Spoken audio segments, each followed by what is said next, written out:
Hello friend, good evening. आज हम बात करेंगे compo component of sport training. Component of sport training में हमने शक्ति को पूरा कंप्लीट करा दिया है। सहनशीलता भी, एंडोरेंस भी हो गई। आज बात करेंगे तीसरे नंबर पॉइंट की, लचीलापन यानी कि फ्लेक्सिबिलिटी। फ्लेक्सिबिलिटी को आज हम सही से देखेंगे पूरा कि फ्लेक्सिबिलिटी क्या होती है, फ्लेक्सिबिलिटी को बढ़ाने की कौन कौन सी विधियाँ हैं, इसके बारे में आज जानेंगे। Flexibility component of sport training के अंदर ये 5 जो कंपोनेंट थे, स्ट्रेंथ, एंडोरेंस, फ्लेक्सिबिलिटी, स्पीड और कोऑर्डिनेशन एबिलिटी। इसमें मैंने 2 को बता दिया, आज है तीसरा लचीलापन यानी कि फ्लेक्सिबिलिटी। इसके बारे में देखेंगे। फ्लेक्सिबिलिटी फ्लेक्सिबिलिटी क्या होती है? केंद्रीय तंत्र का तंत्र की समन्वय प्रक्रिया और ऊर्जा उत्पादन पर निर्भर करती है। लचीलापन जोड़ों, टेंडन की वह क्षमता जो किसी गति क्रिया अभ्यास को अधिकतम आयाम तक किया जा सके। ठीक है। जोड़ों और लिगामेंट क्या होता है? लिगामेंट जब एक हड्डी दूसरी हड्डी से जुड़ती है, एक हड्डी दूसरी हड्डी से जुड़ेगी तो वहाँ पे ज्वाइंट होगा, वो लिगामेंट कहलाएगा। बात समझ में आ रही? टेंडन की अगर बात करें, टेंडन क्या होता है? टेंडन बोलते हैं उसे हड्डी तथा मांसपेशी के जोड़ को। हड्डी और मांसपेशी अगर जुड़े तो वो क्या होगा? टेंडन होगा। ठीक है। हड्डी से जुड़े तो लिगामेंट होगा, और हड्डी मांसपेशी जुड़े तो टेंडन हो जाएगा। बात समझ गए यहाँ पे? ठीक है। जोड़ क्या होता है? हड्डी या हड्डी से जुड़े उसे जोड़ कहते हैं, या हड्डी और मांसपेशी जुड़े उसे भी बोलते हैं, वो टेंडन जोड़ होगा। ठीक है। की क्षमता जो किसी गति क्रिया अभ्यास को अधिकतम आयाम तक किया जा सके। अच्छा, लचीलापन में लिगामेंट तथा पेशी की स्ट्रेचेबिलिटी तथा इलास्टिसिटी, जॉइंट की मोबिलिटी तथा पेशियों की सप्लनेस विकसित होती है। इसके बाद यहाँ आगे देखते हैं, स्ट्रेचिंग एबिलिटी तथा इलास्टिसिटी क्या होती है? पेशी व लिगामेंट की एक विशेषता जो फैलने के पश्चात अपने सामान्य आकार व लंबाई में आ जाए। फैलने के पश्चात कोई चीज़, हमने अपने हाथ को फ्लेक्शन किया, हाथ की जो उंगली है कंधे के पास ले जाएंगे तो क्या होगा? ये फ्लेक्शन हो जाएगा। उसके बाद इसको हम वापस पुनः अवस्था में वापस लाएंगे तो क्या हो जाएगा? एक्सटेंशन हो जाएगा। ठीक है। Flexion extension. ठीक है। अपने हाथ को यूं करके ऊपर कंधे की तरफ ले जाते हैं तो फ्लेक्शन कहलाता है, और जब वापस सीधा करते हैं तो वो एक्सटेंशन कहलाता है। वही बात यहाँ पे है, स्ट्रेचिंग एबिलिटी में बताई गई है। पेशी व लिगामेंट की एक विशेषता जो फैलने के पश्चात अपने समान आकार व लंबाई में आ जाते हैं। ठीक है। सप्लनेस क्या होता है? पेशी की वह जो किसी क्रिया को करते समय तनाव, लो टेंशन, तनाव में रहती है, उसे सप्लनेस कहते हैं। मोबिलिटी क्या होती है? जोड़ों की वह क्षमता जो जोड़ के पास के अंग को कई तल में गति प्रदान करता है, उसे मोबिलिटी कहते हैं। ठीक है। कई तल में आगे देखते हैं। ये देखिए, ये फ्लेक्सिबिलिटी के कुछ उदाहरण दिए गए हैं यहाँ पे। ठीक है। ये देखो, फ्लेक्सिबिलिटी का एक उदाहरण है, ये फ्लेक्सिबिलिटी का उदाहरण है, ये भी फ्लेक्सिबिलिटी, ये सारे फ्लेक्सिबिलिटी के उदाहरण हैं। आप लोग देखिए, बॉडी को फ्लेक्सिबल बनाने के लिए ये उदाहरण देख लीजिए। नंबर 4, 5, 6, 7, 8, 9, 10, 11, 12, ये सारे उदाहरण फ्लेक्सिबिलिटी के हैं। ठीक है। अब बात आती है लचीलेपन के प्रकार। लचीलापन कितने प्रकार का होता है? यहाँ पे बात आती है टाइप्स ऑफ फ्लेक्सिबिलिटी जो है 2 प्रकार की होती है। Number 1 active flexibility, number 2 passive flexibility. जो एक्टिव फ्लेक्सिबिलिटी होती है इसमें भी 2 भाग होते हैं, नंबर 1 स्टैटिक और नंबर 2 डायनेमिक। यानी कि स्थिर और गतिशील। हम गतिशील यानी कि गति करते हुए भी फ्लेक्सिबल बॉडी को बना सकते हैं और स्थिर रख के भी बॉडी को फ्लेक्सिबल बना सकते हैं। इसका मतलब ये है। तो एक्टिव फ्लेक्सिबिलिटी क्या होती है? गति की मात्रा, रेंज ऑफ मूवमेंट में वृद्धि स्वयं द्वारा बिना किसी वस्तु की सहायता से बढ़ा लेते हैं। बात समझ आ रही है? इस जो एक्टिव होती है वो हमें किसी बाहरी कोई व्यक्ति की मदद नहीं लेनी पड़ती है। ठीक है, बाहरी मदद की ज़रूरत नहीं है, किसी दूसरे व्यक्ति की ज़रूरत नहीं है, कोई इक्विपमेंट की ज़रूरत नहीं है, अपने आप स्वयं बढ़ाते हैं, उसे एक्टिव फ्लेक्सिबिलिटी कहते हैं। ठीक है, उसके बाद यहाँ पे आते हैं, जैसे हमारे जोड़ के स्ट्रेच करना, अपने जोड़ों को स्ट्रेच करना और ज़्यादा फैलाना, तो अपने आप ये होती है एक्टिव कहलाती है। अच्छा, इसके विपरीत क्या होता है? यहाँ स्थिर, यहाँ पे देख लेते हैं। जो स्थिर है, स्टैटिक है।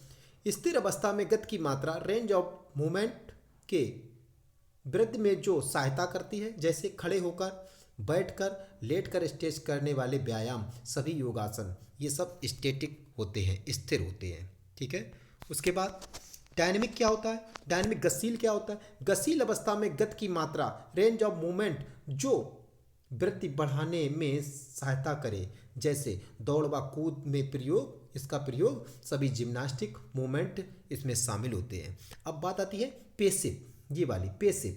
पेसिव क्या होती है? पेसिव क्या होता है?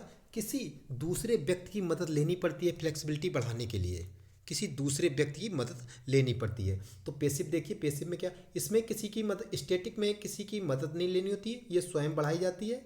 ठीक है, और ये दो प्रकार की होती है। स्थिर यानी कि एक तो बैठ के या खड़े होके, अपने लेट के स्ट्रेच अपने स्वयं से कर सकते हैं। दूसरी होती है डायनेमिक, गति करते हुए स्ट्रेच कर सकते हैं।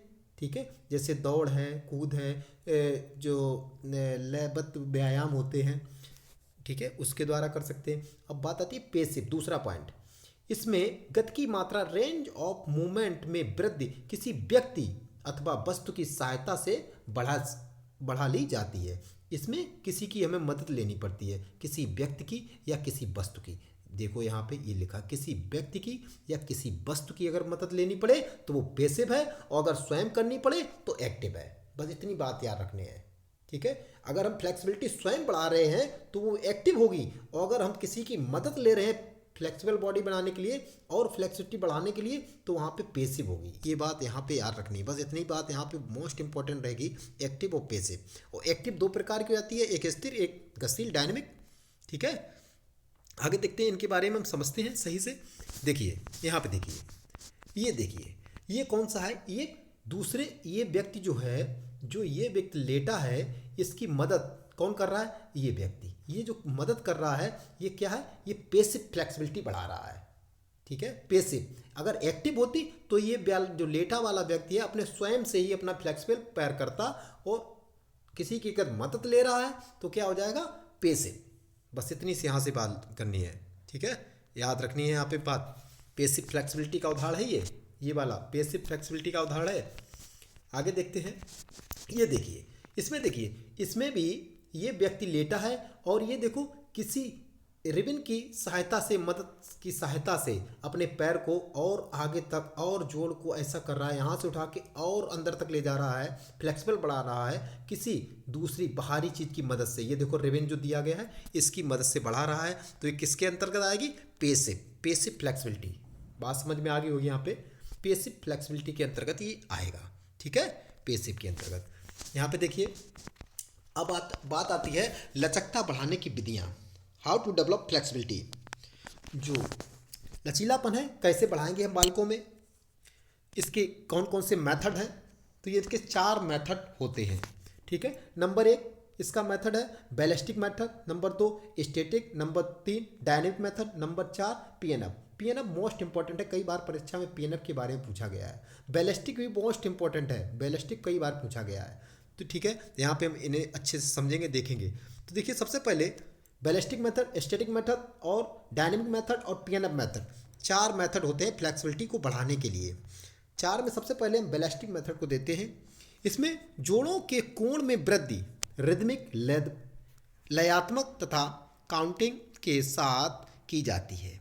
कोई काउंटिंग के साथ कोई भी क्रिया की जाती है, जैसे अपने पीटी भी करते हैं लयबद्ध तरीके से 1 2 3 4 5 6 7, तो ये बैलिस्टिक मेथड के अंतर्गत आएगा। ठीक है, यहाँ पे देखिए स्टेचिंग आइडिया आयामों को लयबद्ध गीत के साथ बाउंसिंग, स्विम आदि से जुड़े व्यायाम। ठीक है, इसमें स्टेचिंग ये बैलिस्टिक मेथड कहलाता है, लयबद्ध। ठीक है, यहाँ पे ये बात है लयात्मक। ठीक है, किसी संगीत के साथ लय के साथ, कुछ लोग तो डांस भी करते हैं लय के साथ, तो वहीं पे बैलिस्टिक मेथड का प्रयोग करके अपनी लचकता को बढ़ाते हैं, बैलिस्टिक मेथड से बढ़ाते हैं। ठीक है, याद रखना।